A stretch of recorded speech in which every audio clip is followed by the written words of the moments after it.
Hey guys, ఎలా ఉన్నారు అందరూ? నేనైతే చాలా చాలా చాలా బాగున్నా గాయ్స్. అండ్ ఈ వ్లాగ్ ఎప్పటి నుంచో చేద్దాం అనుకుంటున్నాను, but my laziness dominated my YouTube vlogs అనమాట. సో అందుకని చేయలేకపోయాను.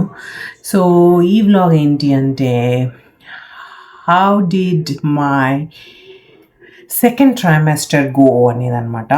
సో సెకండ్ ట్రైమెస్టర్ మొత్తం నాకు ఎలా ఉన్నింది, any differences I have seen, అవన్నీ హెల్త్ ఇష్యూస్ ఏమైనా వచ్చినాయా ఏంటి, డాక్టర్ వెజ్ చెకప్స్ అవన్నీ చూద్దాము, ఎలా ఎలా వెళ్ళింది ఏంటి అవన్నీ మాట్లాడదాం అనమాట. So as I mentioned in my first another video, my first trimester ఎలా వెళ్ళింది అని. Second trimester was also piece of cake. Touch wood. It was so good journey. Honestగా చెప్పాలి అంటే, but behind the scenes it is not the same thing guys. So నాది high risk pregnancy కింద consider చేశారనమాట doctors, gynaecologist వాళ్ళు. Because నేను 16th వీక్లోనే I asked for glucose test fail అవ్వగానే next protocol వాళ్ళది ఏముంటుంది అంటే యూరిన్ టెస్ట్ అనమాట. 24-hour యూరిన్ టెస్ట్ అనేసి ఉంటుంది. ఎందుకు అంటే యూరిన్ టెస్ట్లో కనుక ప్రోటీన్ వస్తే that may lead to another scenarios అనమాట. మేబీ ఎర్లీ బర్త్ అయినా, లేకపోతే బ్లడ్ ప్రెషర్స్ పెరగడం అయినా, అలాంటి ఇష్యూస్ ఏమైనా ఉంటాయా ఇవన్నీ కనుక్కోవడానికి యూరిన్ టెస్ట్లో ప్రోటీన్ రాకూడదు అనమాట. So I failed my glucose test, I failed my urine test, 24-hour urine test. Protein చాలానే వచ్చింది. And then they took my blood test అనమాట. బ్లడ్ టెస్ట్ తీసుకొని ఎవాల్యుయేట్ చేశారు. Kidneys are functioning normal, no issues with the kidneys.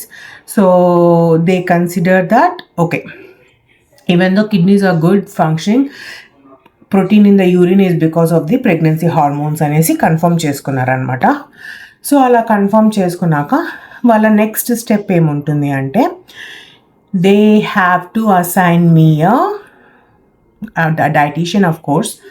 Perinatal specialist అంటారనమాట. Perinatal specialist అంటే ఏంటి అంటే, gynaec కన్నా లిటిల్ బిట్ హయ్యర్ అనేది పెరినేటల్ స్పెషలిస్ట్ అనమాట. వాళ్ళు ఏంటంటే దే విల్ కీన్గా అబ్జర్వ్ చేస్తారు బేబీని అన్నిటినీ అనమాట, షుగర్ కంట్రోల్స్ కానీ అవంతా. సో వన్స్ దే హ్యావ్ ఇది ఎప్పుడైతే గ్లూకోజ్ టెస్ట్ అడిగానో, ఎందుకో తెలీదు, నా గైనిక్ కరెక్ట్గా 2 weeks ముందు నుంచి చెప్పేశారనమాట, you have to take baby aspirin తీసుకో, నువ్వు పొద్దున ఒకటి పర్ డే 2 తీసుకో అనేసి చెప్పారనమాట. So baby aspirin is good for controlling blood pressure, BP రాకుండా చూసుకుంటుంది అనమాట. ప్రెగ్నెన్సీ మొత్తం బీపీ రాకూడదు గైస్. బీపీ వల్లనే కొన్ని సిమ్టమ్స్ ఉంటాయన్నమాట. ప్రీఎక్లెంప్షియా అనేసి అంటారు దాన్ని, అది రాకూడదు అనమాట. అందుకనేసి అది ప్రివెంట్ చేయడానికి ఒక సోర్స్ ఆఫ్ మెడికేషన్ అనుకోండి. సో ఆ తర్వాత ఎప్పుడైతే నన్ను పెరినేటల్ స్పెషలిస్ట్కి ఇంట్రడ్యూస్ చేశారో, I have to go see perinatal specialist as well along with the gynaecologist అనమాట. సో పెరినేటల్ స్పెషలిస్ట్ రోల్ ఇక్కడ ఏంటి అంటే, every month they do scan the baby. 1 hour 30 minutes to 1 hour అలా స్కాన్ చేస్తారు, మొత్తం check చేస్తూ ఉంటారనమాట. And then they started insulin protocol అనమాట. నా బ్లడ్ షుగర్స్ జస్ట్ ట్యాబ్లెట్తో తగ్గట్లేదు అని చెప్పి ఇన్సులిన్ స్టార్ట్ చేశారనమాట. With low dosage of 8 units 6 unitsతోనూ స్టార్ట్ చేశారు. అది గ్రాడ్యువల్గా ఎట్లా ఉంది, ప్రోగ్రెస్ అవుతుందా లేదా అని చూసుకొని, ప్రోగ్రెస్ అవ్వాలంట, ఎక్కువే అవ్వాలంట. ఈవెన్ దో మనం మంచి డైట్ తీసుకున్న తగ్గిన ప్రెగ్నెన్సీ ప్రోగ్రెస్ అయ్యే కొద్దీ వాల్యూస్ విల్ షో హయ్యర్ అంట, అలానే ఉంటుందంట కూడా. సో వాళ్ళు కూడా ప్రోటోకాల్ మారుస్తూ వెళ్ళారనమాట. సో ఇన్సులిన్ నాకు ఇప్పుడు పొద్దున, మధ్యాహ్నం, రాత్రి 3 times వేసుకోవాలి, ప్లస్ పడుకునే ముందు కూడా ఒకటి వేసుకోవాలి. దాంతోపాటు morning night I have to take metformin అనమాట టు కంట్రోల్ ద షుగర్స్ అనేసి. అది ఫస్ట్ స్టెప్ అయ్యింది. నెక్స్ట్ స్టెప్ ఏంటి, they have to send me to paediatric cardiologist అంట. ఎందుకు అంటే బేబీ ఇట్లా షుగర్ ఇది గ్లూకోజ్ టెస్ట్ ఫెయిల్ అయినా, తర్వాత ప్రోటీన్ వచ్చిన యూరిన్లో, ఐ థింక్ ఇవంతా స్టాండర్డ్ ప్రోటోకాల్ అనుకుంటా గైస్, ఐ డోంట్ నో మరి. So they have referred me to the cardiologist అనమాట, పీడియాట్రిక్ కార్డియాలజిస్ట్ని. వాళ్ళు ఒక 2 hours స్కాన్ చేశారు గైస్ బేబీని మొత్తం. దే వాంట్ లైక్ 4 వాల్స్ హార్ట్లో ఎలా ఉంది ఏంటి ఎవ్రీథింగ్ చెక్ చేస్తారనమాట. హోల్ ఉండకూడదు, బ్లడ్ ఫ్లో ఆల్ 4 వాల్స్కి వెళ్తోందా, హార్ట్ ఎలా పంప్ కొడుతోంది, ఎంత చెక్ చేశారంటే ఆ 4 వాల్స్ వచ్చేంత వరకు, వాళ్ళ రీడింగ్స్ అంతా వచ్చేంత వరకు వదలలేదన్నమాట అసలు నిజంగా. అండ్ ఇది జరిగింది. నా వీటి అవుట్కమ్స్ చెప్తా నేను. Even though they considered me as a high-risk pregnancy, I'm enjoying the perks of high-risk pregnancy. ఎందుకు అంటే ఆఫ్టర్ ఎన్టీ స్కాన్స్ ఎక్కువ చేయరనమాట ఇక్కడ. 22 weeksకి ఒకసారి, అట్లా 32 weeks తర్వాత అట్లా తక్కువ చేస్తారు, ఎవ్రీ మంత్ చేయరనమాట. Since I'm consider as a high risk pregnancy person, నాకు ఎవ్రీ మంత్ స్కాన్ ఉంటుంది. సో ఎవ్రీ మంత్ నేను బేబీని చూడొచ్చు. It was so much good. I'm enjoying all those perks. Now coming to any symptoms or risks that I have seen with this high risk pregnancy ante, zero guys, honestly zero. Doctors are so happy about it too, because అన్ని టెస్ట్లు fail అయినా కూడా baby wait is not over growing అనమాట. ఎందుకంటే basically sugar ఉంటే problem ఏంటంటే, sugar అంటున్నాను, glucose test fail అయితే మెయిన్ భయం ఏంది అంటే బేబీ బిగ్గా పెరిగిపోతాడు, నార్మల్ డెలివరీకి కష్టమవుతుంది, ప్లస్ బేబీ కూడా ఛాన్స్ ఉంటుందేమో గ్లూకోజ్ రావడానికి అన్న దీంతో ఈ ప్రోటోకాల్స్ ఈ ప్రాసెస్ అన్నీ చేస్తారనమాట. But honestly guys, baby growth is like two perfect అనమాట. జెస్టేషనల్ ఏజ్కి తను బేబీ గ్రో అవ్వాల్సిన గ్రోత్కి, పర్సంటైల్కి, everything is like in a perfect shape అనమాట. అండ్ కార్డియాలజిస్ట్ రిపోర్ట్ అయితే heart is in a very good condition, very perfect condition, no issues there at all. Only thing baby పుట్టాక మళ్ళీ చూడాలంటే చూస్తామంతే, otherwise everything is good, all clear అని చెప్పేశారనమాట. Coming to my insulin, now it is all under 120 or less units అనమాట, I mean readings ప్రకారం. So it is all in good shape. And I'm taking my I mean baby aspirin 2 tablets, అది కూడా తీసేసుకుంటున్నాను.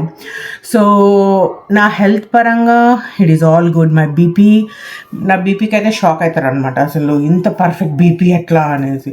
So my BP numbers are in so good condition. And yeah, pretty much no change in my what we call like diet, no change in చెప్పను కానీ I always eat కాన్షియస్గానే. కాకపోతే my body is reacting so well for the pregnancy అని అనిపించింది guys. ఎందుకు అంటే ఇది ఎక్కువ ఫుడ్ పోనీయట్లేదు నాకు లోపలికి. I'm not able to eat more. నాకు తినాలన్నా కూడా నేను తినలేకపోతున్నాను అనమాట. ఎంత తినగలుగుతున్నానో అంతే తినాలి, చాలా చాలా తక్కువే తినగలుగుతున్నాను అనమాట. అది ఎందుకో నాకు తెలీదు.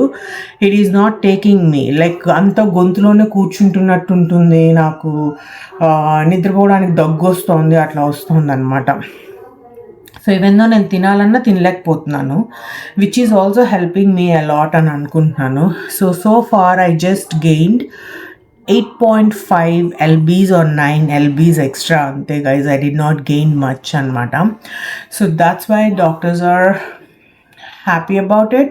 They are not saying drastic differences in any of my situations, but still they will consider me as a high risk pregnancy anamata. So 32 weeks వరకు 1 month ఎవ్రీ మంత్ చెకప్కి వెళ్ళాల్సిందే. ఇటు గైనిక్ దగ్గరికి వెళ్ళాలి, ఇటు పెరినేటల్ స్పెషలిస్ట్ దగ్గరికి కూడా వెళ్ళాల్సిందే నేను. And from 32 weeks it is going to be weekly once అనమాట. ఎవ్రీ వీక్ గైనిక్ దగ్గరికి వెళ్ళాలి, పెరినేటల్ స్పెషలిస్ట్ దగ్గరికి వెళ్ళాలన్నమాట. They are not taking any chances guys. So but I'm still enjoying my high risk pregnancy symptoms because బేబీని ఎంత బాగా చూసుకోవచ్చు అంటే ఎంతసేపు కావాలంటే అంతసేపు చూసుకోవచ్చు, వాళ్ళు ట్రీట్మెంట్ చేసేంత వరకు చూసుకోవచ్చు అనమాట. So I'm feeling happy about it. Coming to my energy levels, second trimester was same as first trimester. There is not much that I still did not felt that I was pregnant. పార్లర్లో పని రెగ్యులర్గా చేసేదాన్ని. I did not stop any of my works. I was not feeling lazy, I was not feeling any pregnancy symptoms లేకుండే guys.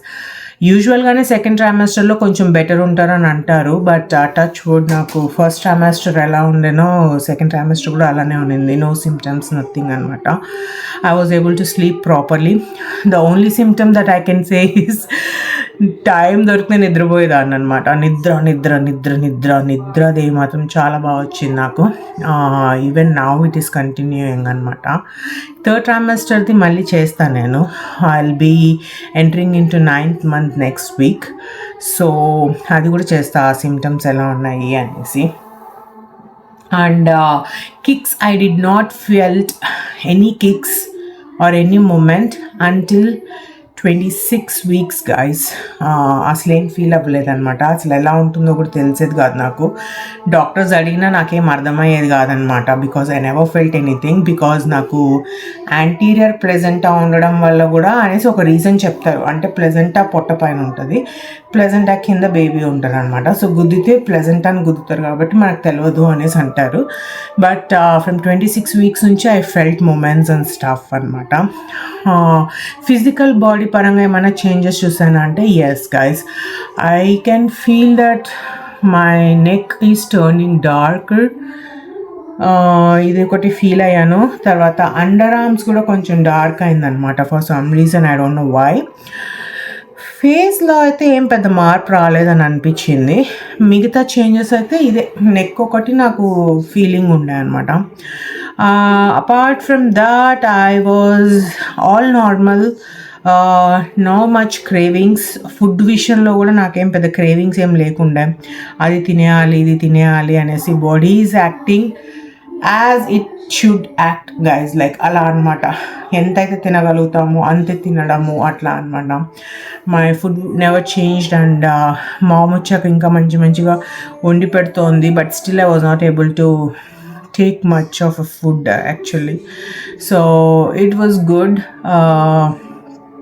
ఇంకేమైనా miss అయ్యానా health పరంగా? So అందుకే నేనేం చెప్తాం అనుకున్నానంటే not all high risk pregnancies are risky, but అట్లానే neglect చేయకూడదు, చూసుకోకుండా ఉండకూడదు అని చెప్తాను నేను. అదైతే I will agree. And coming to Madhu, parlour నుంచి రాగానే he will be massaging my feet అనమాట. బాగా ఫీట్ మసాజ్ చేస్తూ ఉంటాడు. మేబీ అందుకే నాకు స్వెల్లింగ్ రావట్లేదో ఏమో నాకు తెలీదు. బట్ వెరీ లెస్ టైమ్స్ నాకు స్వెల్లింగ్ చూశాను. ఎక్కువసేపు అలానే కూర్చున్నా, అలానే చేసిన. Otherwise so far so good. I did not see any swelling అనమాట. ఇంకా ఏమి చెప్పచ్చు అంటే yes, the only other thing that I felt was like pressure in my ears guys. Oh my god, గుయ్యని ఏదో వెళ్తూనే ఉంటుందన్నమాట. అది గైనిక్కి చెప్తే that's quite common Swathi. Because నీ బాడీలో ఇప్పుడు ఫ్లూయిడ్స్ ఎక్కువ ఉంటాయి, బ్లడ్ ఫ్లో ఎక్కువ ఉంటుంది. సో నీకు ఆ చెవులో కామన్ థింగే గుయ్యని అనడం అది. సో దానికి ఇంకేం చేయలేము, దానికి ట్రీట్మెంట్ లేదు, మెడిసిన్ లేదు అన్నారు. So I'm just dealing with it. ఇంకా అప్పుడప్పుడు గుయ్యి అంటుంటుంది చెవు, అదొకటే అనమాట. And then what I felt is my hair. Hair పొడుగు రాలడము, పొడుగు పెరగడము ఇవేం నేను అబ్జర్వ్ చేయలేదు, కానీ I felt my hair is more dry అనిపించింది నాకు. I don't know if it is because of the pregnancy hormones or something else, నాకు తెలీదు. సో ఇవి physical changes that I have seen in my second trimester అనమాట. And మీకు ఇంకేమైనా questions ఉన్నా you can ping me or you can reach out to me or you can comment. I will reply నాకు తెలిసినంత వరకు. And if you like this video, please like, share and subscribe guys. Bye.